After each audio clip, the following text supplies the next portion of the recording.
Hello everyone. Remember last week we met Abraham and his wife Sarah. Last week God had asked them to have patience and faith and that they had to leave. They had to move from where they were living and they weren't told where they were going. And it was kind of a long, hot journey because where they started out from was back then. This is the then picture. This is it now. But back then they left Ur and they had to go to Canaan. So they were in Mesopotamia and they had to go through Egypt and they had to go where it was very, very dry and hot, and they had to take everything. They had to take their animals and all their belongings. And if you remember from our lesson, we talked about that they weren't really told where they were going, what they were doing, or why. And they had faith, they believed, so they didn't question, they just did what they were asked. And so it's that kind of faith and patience that we talked about that you have to have sometimes. And sometimes it's hard. And remember last week I put up an activity you could do with pipe cleaners. So remember you're supposed to put your pipe cleaners into a solution of hot water and borax, and the pipe cleaners would crystallize. I'm gonna go, see how shiny it is now? It turned into a crystal. But it took some patience, because when I first put these in, just the pipe cleaners, I kept going and looking to see, is it going to turn into crystals? And I couldn't really tell. And I kept wanting to pull it out, but then I kept remembering about our lesson of patience and faith. And sometimes just waiting and seeing, you get these beautiful crystal-like designs. You can see all the pretty crystals. So it did work. So I hope you tried yours, and I hope yours are as pretty as well. I'm going to hang mine up in the windows so they can sparkle and tilt in the sunlight. So this week's lesson, we're going to continue with Sarah and Abraham. So after we did our project and I realized that with some patience, I could really make something fun. We continue with our story because God gave Sarah and Abraham kind of a new name of sorts. He changed the spelling. So names have meanings. I don't know if you know that. So my name, Angie, actually means angel, and it means messenger of God, because in the Bible, a lot of times angels delivered messages from God. So I bet if you look up your name with your family and everyone's name in your family, you could probably find where they came from and what they mean. So he changed Abraham's name because Abraham actually was Abram, A-B-R-A-M, and he changed it to actual Abraham, which is how we see it spelled mostly these days, A-B-R-A-H-A-M. And that means father of many nations, because remember in our story, Sarah and Abraham, they have no children at all. And Abraham is not really that young. You should ask your parents how old they were when you were born, because Abraham, when the story starts, is like 75 years old. So a little bit older than your parents, I think. And Sarah, he changed the spelling of her name. Her name was spelled S-A-R-A-I, and now he spells it Sarah like we see it sometimes, S-A-R-A-H. So look up your names and tell me if you see what your name means. So I'm going to continue with our story of Sarah and Abraham. And this time, Sarah and Abraham have visitors. You know, in the Bible, a lot of times we talk about visitors coming. You remember in the Christmas story, we talk about the visitors who were the 3 wise men. Well, you won't be surprised. In this story, there are how many visitors? There are 3 again. So here we go again. There's Abram. So when Abram was 99 years old, he and his wife were still waiting for God's promise of a huge family to come true. Abram was getting frustrated. He asked God, "What are you waiting for?" God spoke to Abram, "I will keep my promise and I will change your names. Instead of Abram, your name will be Abraham." And instead of Sarah, Sarai, your wife will be Sarah, Sarah. Abraham was afraid of what God said. He thought he was too old to become the father of so many people, and his wife was too old to have children. He fell on his face and he peeked up with one eye. Could God really make such a thing happen?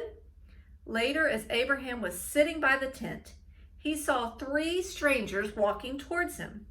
Abraham squinted into the sun and wondered who would be visiting him on such a hot day. "Hi," Abraham said when they arrived. "You must be tired from traveling. Would you like to sit down and have some food?" Quickly, Abraham asked Sarah to make some bread. He ordered his servant to prepare some meat. Sarah stood hiding in the tent, listening to the visitors. Who were they? Why had they come to her house? And why were they talking about her? She leaned in a little closer. "Your wife, Sarah, will have a son," the visitor said to Abraham. Sarah started to laugh. Didn't they know she was too old to have a child? The visitors looked up. Why is Sarah laughing?" they asked. "Doesn't she believe God's promise will happen?" God's promise to Abraham did happen. Sarah had a baby, and she named him Isaac, which means laughter.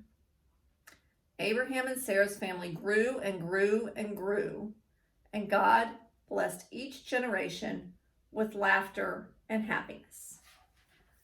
So Sarah, if Abraham was 99 years old, Sarah wasn't very young either. So I bet you could ask your parents, and I'm quite certain they'll say they were a lot younger than 99 when you were born.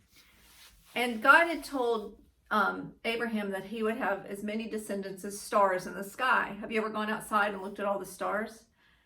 So that's a lot of descendants. Or you could think of it, since all our leaves are changing colors right now, as many descendants as leaves changing on the trees. So there are a lot of promises that God has made so far in our studies this fall, because he made the covenant with Noah, saying, "I promise not to flood again." And Noah trusted him. Noah didn't know how to build an ark, but somehow he did. And it was also kind of ironic because where Noah lived, it was a desert. So it was kind of wild that a desert would flood, but it did. And he took all the animals and did as God asked. And sure enough, he and his family were saved. So just like that story, we have a covenant that God, or a promise, remember we talked about a covenant's a promise, that God made. This time with Abraham and Sarah. And he did give them a child, Isaac. And from that, there were other children born. So he had grandchildren and great-grandchildren. And he is called the father of many nations. And they always say that all our descendants are descendants of Abraham. There's a song that I'm attaching on the website, and it's about Abraham. And it is a really, really good song. So I'm going to play it here too, in case you haven't heard it, because I really like it. And if we were together, this would be a song that we could sing together. There are a lot of songs that help you remember stories of the Bible.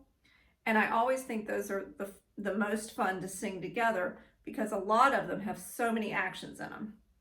So here we go. Let me see if you can see this one.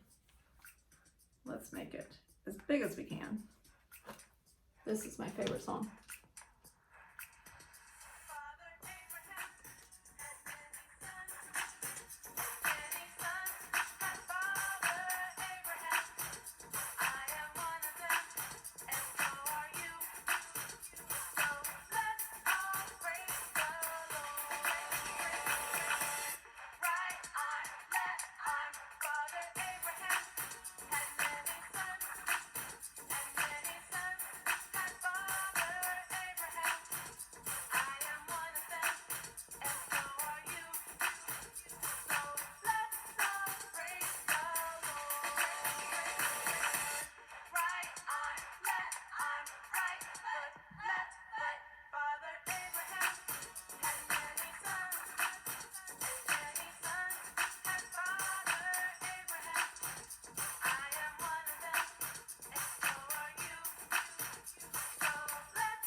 One of my favorites. I love that one. So when we get back together, remember that's one that we can sing. It's one of my favorite Father Abraham songs, and I like that version. So part of your activity is I need for you to go out and find some leaves. I'm going to do a leaf activity with you. So go outside, gather some leaves. They can be colorful leaves. We're going to paint on the back of some. So if you can find some with some pretty texture or a shape, that will help a whole lot. But go and find yourself some leaves and come back and we'll have a leaf activity. Also, we're get enough for two things because we're also going to use some wet wax paper to do some leaf pressing or to iron it together. And you can make maybe a bookmark or something to hang up in the window with your crystals. So I'll see you in a minute. Bye.